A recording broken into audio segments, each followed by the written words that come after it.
the tips is my newest business. That's what the tips is. That's literally what I captured in there, and it's a framework that helps you look at how you build your career.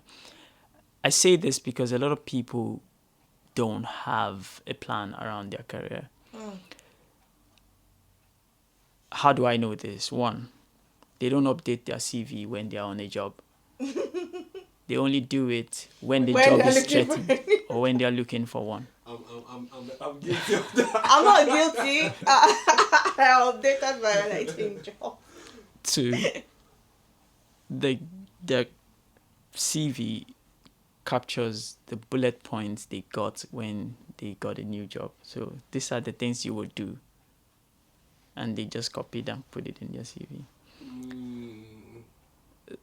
The things that make your career happens in between those bullet points.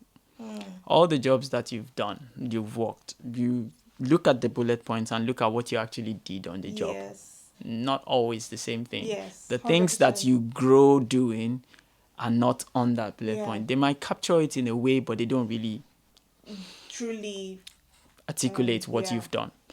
So a lot of people don't capture their growth. Yeah. They don't capture their growth. So they don't know how far they've grown. Yes. So they don't really know what they can do. And if they don't know what they can do, there's the lack of confidence to verbalize what they can do. Yeah. Some know the skills they have, but they don't have evidences to prove that they have it. I'll give you an example. Someone writes, I'm skilled in people communication. Right? Okay. I'm a recruiter. I'm looking at that CV. I need something that tells me that. But if they were to put, I'm skilled in people communication, they don't even have to put that. Just say, in my free time, I have a podcast. That already tells me that you don't have a problem communicating with people. I have a podcast where I've interviewed the top execs of the field. You see, that communicates more than saying that. So people don't track their growth. They don't know how to articulate it, which then leads to the base of the matter, which is they become afraid. Yeah. Because they don't know. I need to update my CV again. But they don't know what they can do. Yeah. And if they don't know, they cannot talk about it confidently. Yeah. You see, a lot of people will, in my industry, in my space, would say, why are you referring to yourself as a cybersecurity leader? Because most people will refer to themselves by the role. I'm a certified CISO. I'm a Chief Information Security Officer. But that is a technical, tactical thing.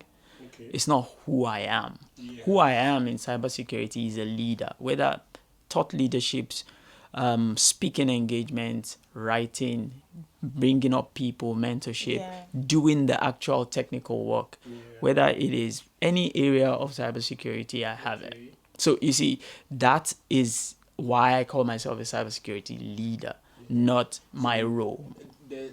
You call yourself a cybersecurity leader captures like your potential, not just the role that has been put on you. This is what you should do. Exactly. Okay, yeah. So it is part of this. So that's part of the tips that I would give. I really agree with what you said about, first of all, don't update your CV when you get a new job.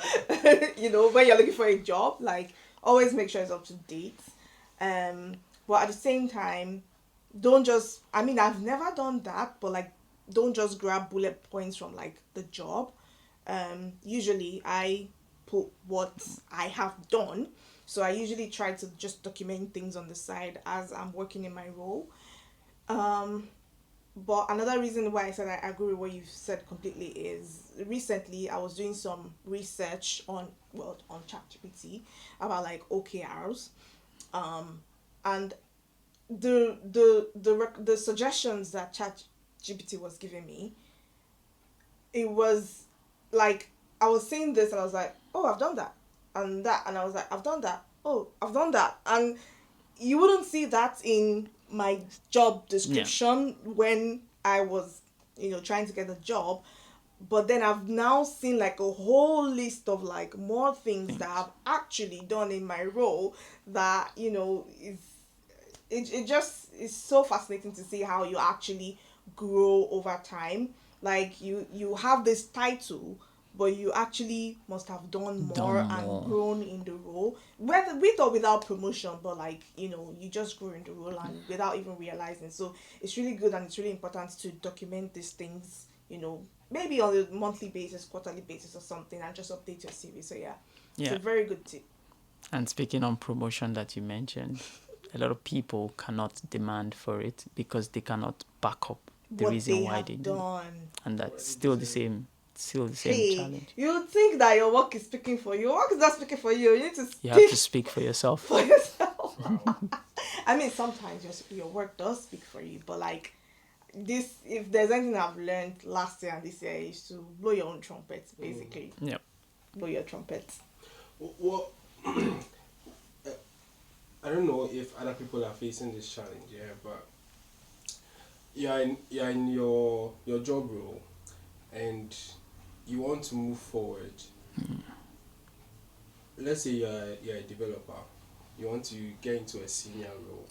You feel like your skills are getting there, but maybe you need to prove it to get the promotion, or maybe you need to move into another job.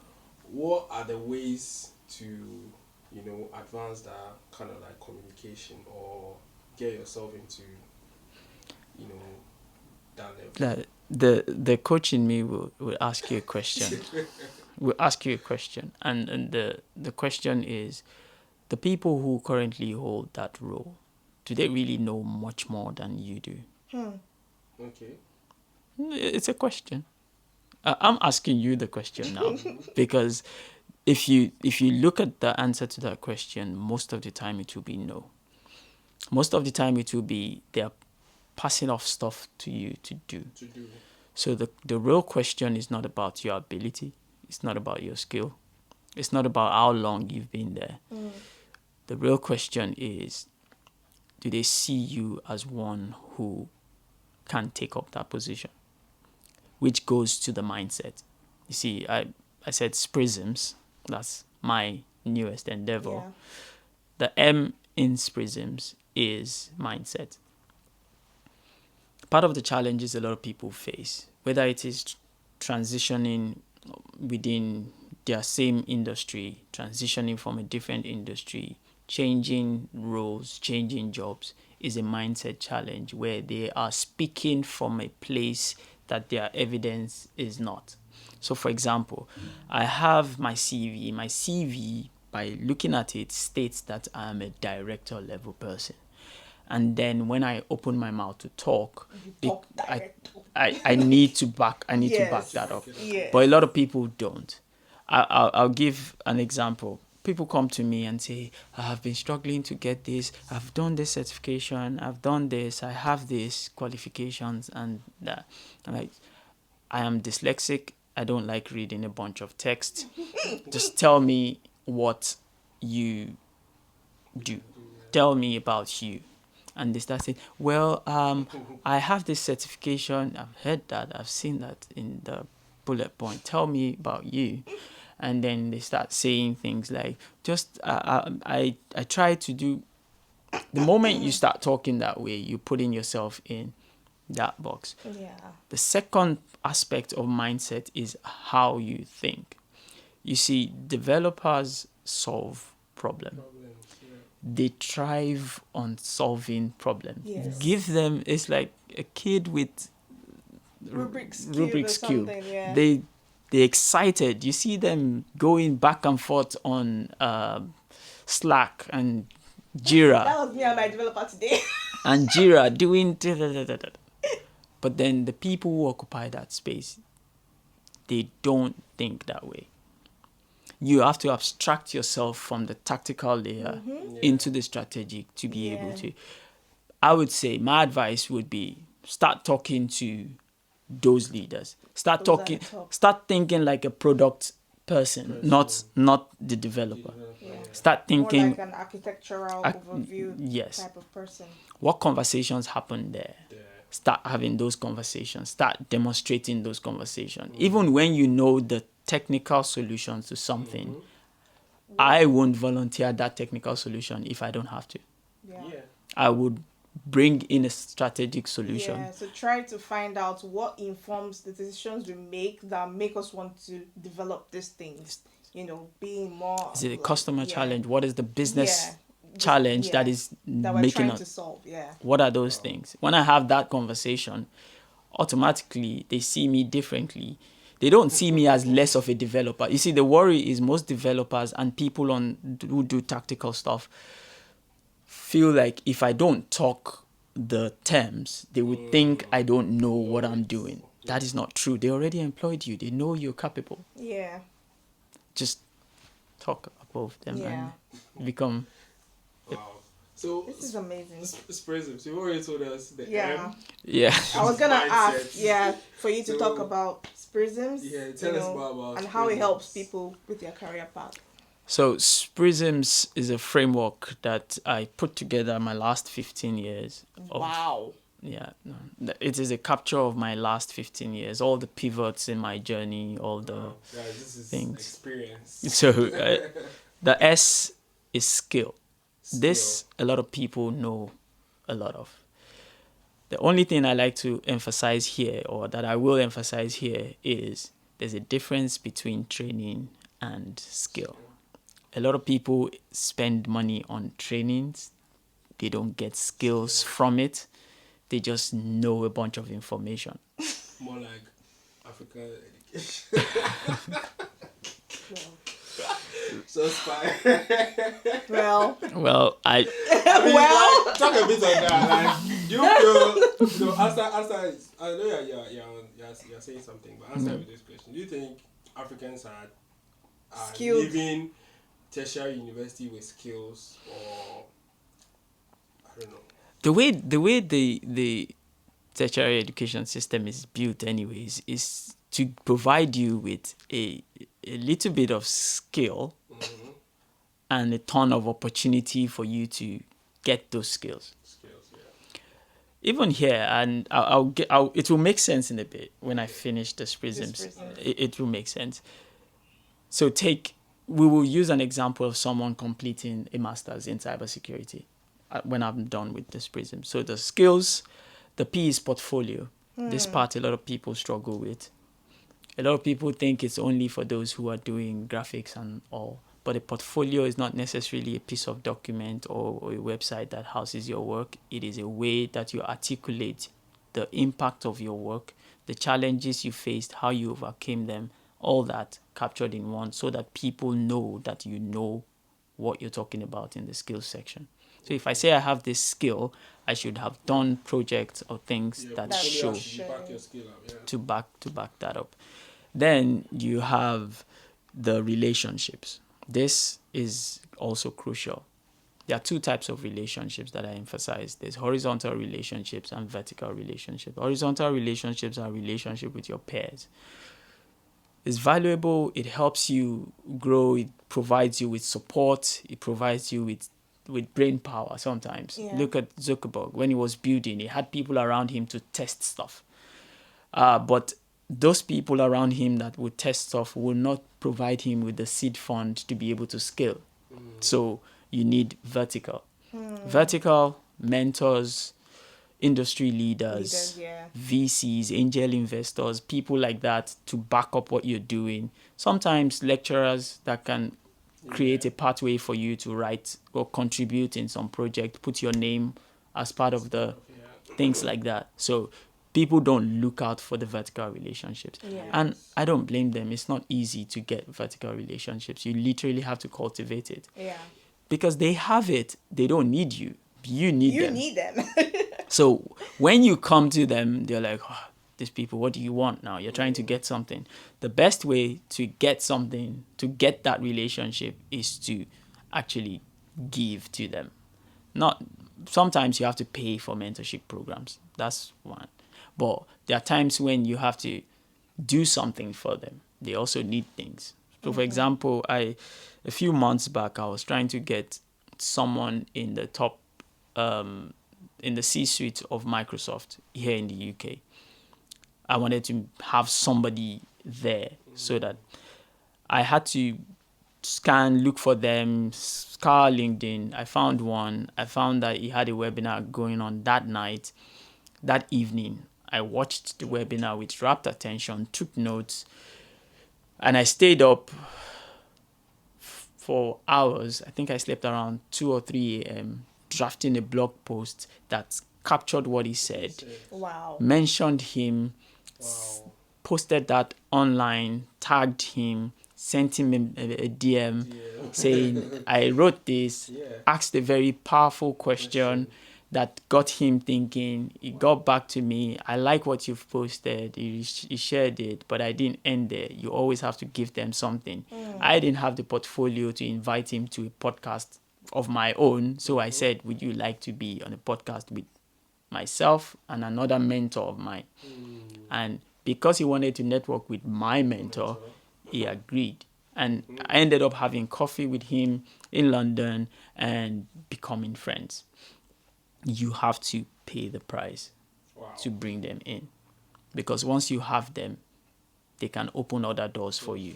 You don't just be open like this. Yeah, what you just said, it would take years for people to come to that realization. And the fact that you said, like, this is a framework that you have been able to come up with for the past 15 years of your life, like you are giving it out there for free, and I hope the listeners appreciate it. You really captured my attention with explaining the vertical relationship. So R is relationships. I. So the IS is together. It's what I call industry stickiness. Industry stickiness is being visible in your industry. There are so many ways to be visible in your industry. One of them is certifications. And I say that because a lot of people have an unholy relationship with certifications. They don't. A lot of people have certifications. They don't know what the value of certifications are. Certifications is to make you visible. If you don't have skills and portfolio, you have no business getting certifications. Because the moment you get certifications, it's like raising your hand up in the crowd. They will call you. But what would you say? Yeah. So you have certifications, you have industry events, volunteering at industry events. Can I just say, so I'm a program manager, and it's so common for people to do Prince 2, PMP, all these Scrum Master training and everything. And I hear a lot of people say, oh, I've done this certification now and I'm looking for a job. I'm like, wait, you went ahead and did a certification and you have never done this role. Fine, it might be hard. I mean, when I did my Prince 2 certification, it wasn't too challenging for me because I had years of experience. But yeah, normally doing exams and stuff is quite hard. You do the lessons and everything, and then you do the exam, and then you hopefully pass. But at the same time, I feel like, like you said, what business do you have with doing certifications if you don't have the skills, if you don't know anything about it? It's like you're in class and they're asking a question and you already raise your hand, but you don't even know what to answer. So yeah, that completely makes sense. Yeah, so I see that a lot, what you just mentioned. A lot of people say, I did this training for 90 days and then I did and then I got this certification and now I need a job. I'm like, okay. Because that's the thing. If you don't understand how it works, you think people get frustrated for this reason because they've been promised it, they've been sold that once you get the skill and you get the certification, the door should open. And yes, even when the door opens, people are starting to see past that because now they know. So it is industry stickiness. How visible are you in your industry? Yes. I need to be taking notes. And then it's really important. It is. And then mindset. The reason why I'm not a fan of certification is because I always think everything is skill dependent. So I'm stuck on the skill. So I feel like if I have the skill and I can prove that I have the skill, what's the use Of for the the certification. certification? So I've never paid for a certification before. I'll do free ones that do not take most of my time. Yeah. But I've never gone out of my way to like pay to do a certification. Well, lucky you. Yeah. I spent not of 2 million rands, that's South African currency, during COVID taking certifications. Wow. And that's partly because I knew I was going to move. I wanted to be relevant. Ready. I wanted to Yeah. be visible. I wanted to get to wherever I'm going and with the spotlights on me. What you said, while the skill is good, you can leverage the skill, your portfolio, and quality vertical relationships and navigate the industry without needing certification. But the risk is if you fall short on any of those parts, True. then nobody knows you exist. Yeah, that's true. And then every job you see, you apply and they say you're good, but we already found someone. They found Yeah. someone through their own internal network. Yeah. And you have to also bear in mind that most organizations incentivize their people to bring people. So you have pots going as large as 5,000 to bring 5,000 pounds to bring people into the organization. So why would they take someone from LinkedIn, Indeed, and all that when somebody will be losing out of 5,000? So they do it internally. So that's where the network. But then if you have the certification, So true. it makes you visible. Oh my God. It makes you stand out. And it's not just certification, but also being present at industry events. Yeah. Being present, being visible at industry events. Whether that means volunteering, whether that means speaking. Yeah. Get out of your comfort zone and speak. I always advise people that. And then there's mindset and sustainable strategy. The sustainable strategy should have been the first, S. but it didn't sound cool. So SPRISMS sound cool. That's why sustainable strategy is at the back. But the strategy is the beginning of everything. Remember when I said we're leaving South Africa, we're already planning that move. It is the strategy. Where am I now? Where am I going? How do I get there? What are the things that I have? Where are the buckets that is lacking? And I promised I was going to use an illustration of someone studying for their master's program. There are two sets of people that study any degree. There are the sets of people that go to the school focused on the academics and coming out with a diploma, a degree. And then there's another set of people that, in addition to that degree, they are looking out for the opportunity to fill all this PRISMS bucket. So they are looking for opportunities to fill their portfolio. So whether that means volunteering, writing papers, attending hackathons, capture the flags, doing all that stuff, going to DEF CON, doing all that just so that they can build those. So they have their portfolio built up. As they're doing that, they're networking, getting industry, their vertical relationships going, networking with VCs, doing all that. They're building all that.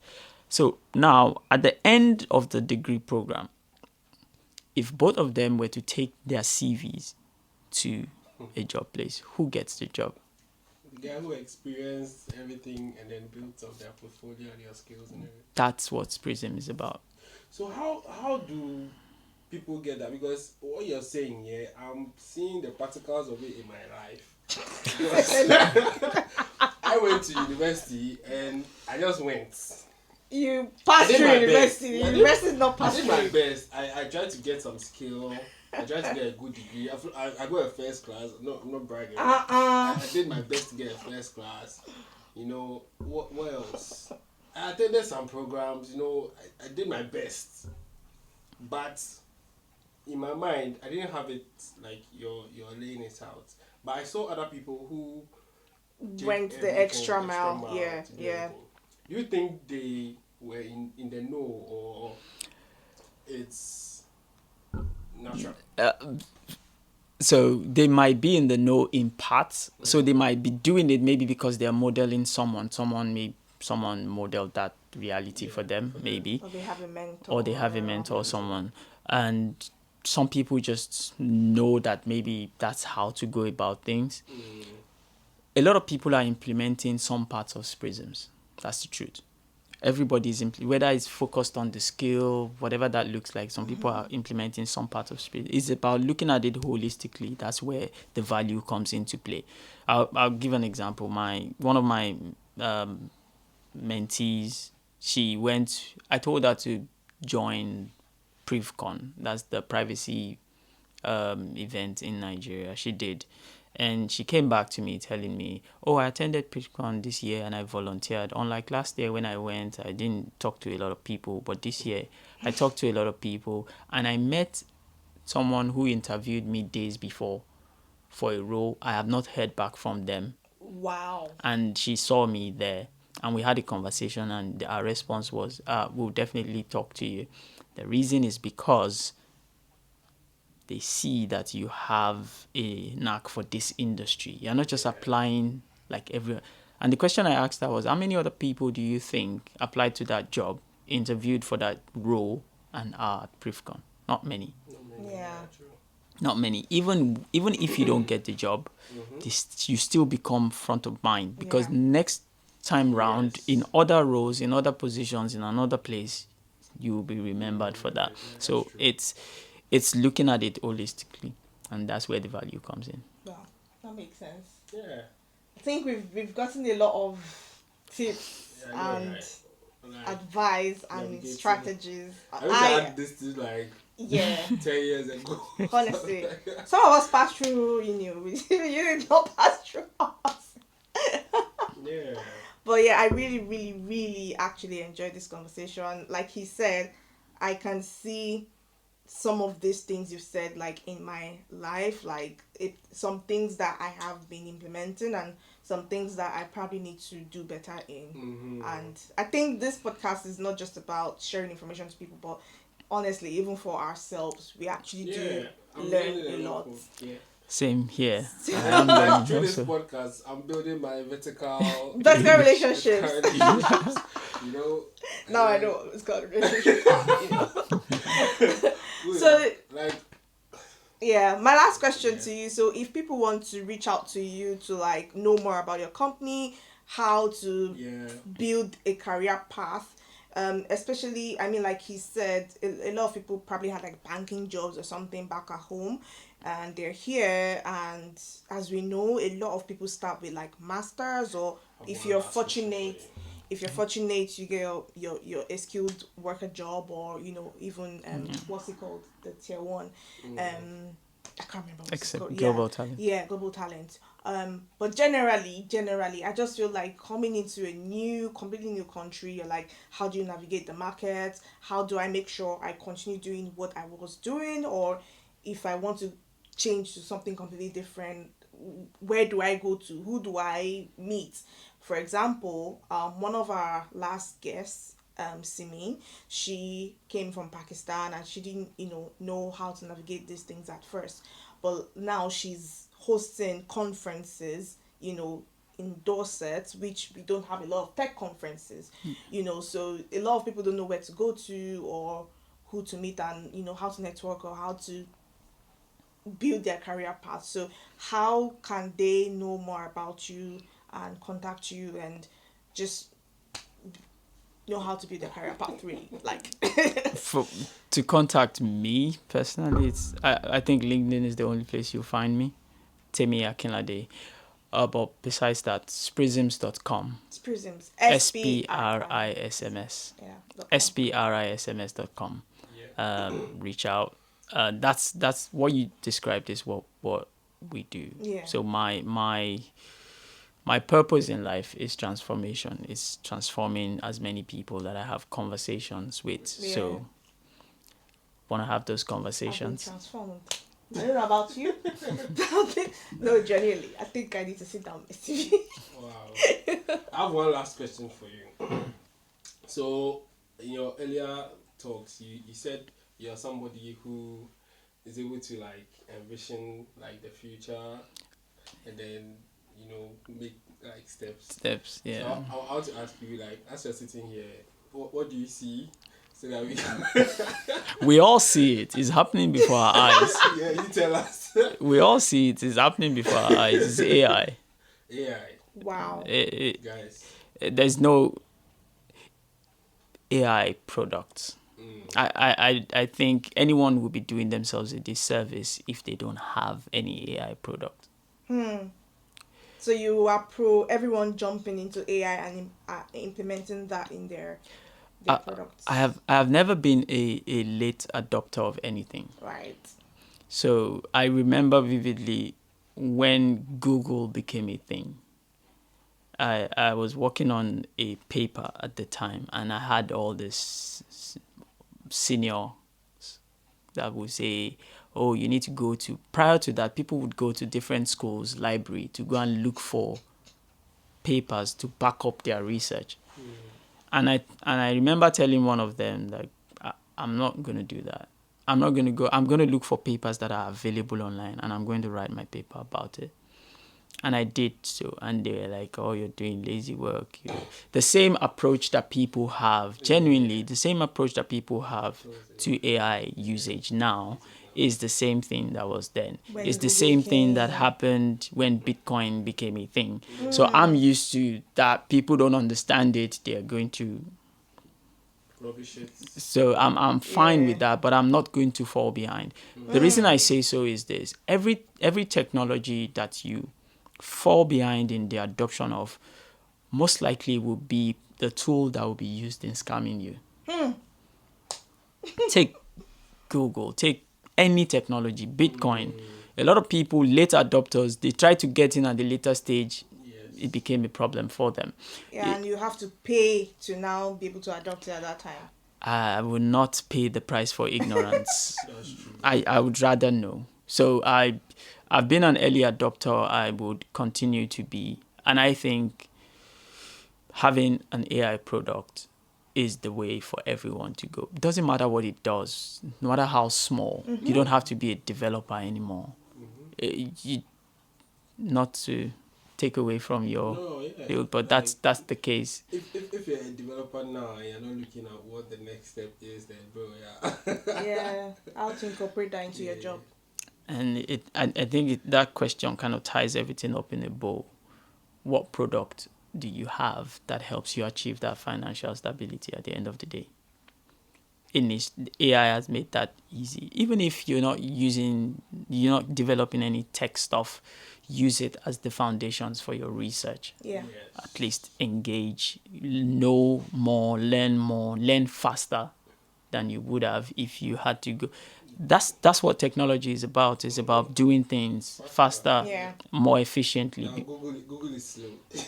Before, it used to be you go to the Honestly. library, read like 17 books before you become X. Yeah. Then it became Google it, then it became watch YouTube Yeah. videos. And now, Now honestly, just I go to ChatGPT more than I go on Google now. Like from, I go for like advice. When I say advice, yeah, just to see another perspective. It doesn't necessarily mean I'll take the advice, but like I'm like, oh yeah, makes sense. Like for example, my boiler is faulty. Oh, this has happened. What do I do? And then it gives me the steps. Everything, Compared to if you go on Google, then you need to, okay, what link do I click on that will actually give me the answer? Exactly. So yeah. Peruse through different answers. Yeah. before you get 5 minutes of what you want, Yeah. and they stop at the very point where you don't know what to do anymore.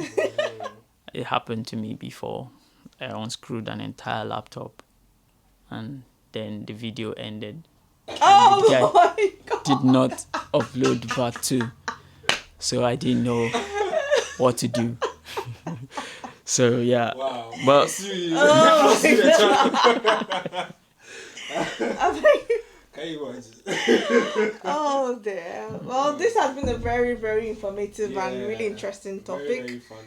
Thank you for coming. Yeah, today. thank you so much for thank coming. you for having me. I really appreciate it. Do you have Same question. Do you have any final words for our listeners? Don't leave things to chance. I think that's my parting words is don't leave life to chance. Yeah. Take take control of the things that happen. If you don't make the decision, some other persons will make the decision on your behalf. So decide. Do it while you're afraid, even. It doesn't matter. Yeah. Just decide and follow through. Yeah, amazing. Thank you so much for coming. Thank you for really having me. appreciate it. And Yeah. we'll catch you guys in the next episode. Yep. Make sure you like, share, and subscribe. Share with your friends and family. And we'll see you in the next episode. All right. Thank you. Bye. Bye. Bye.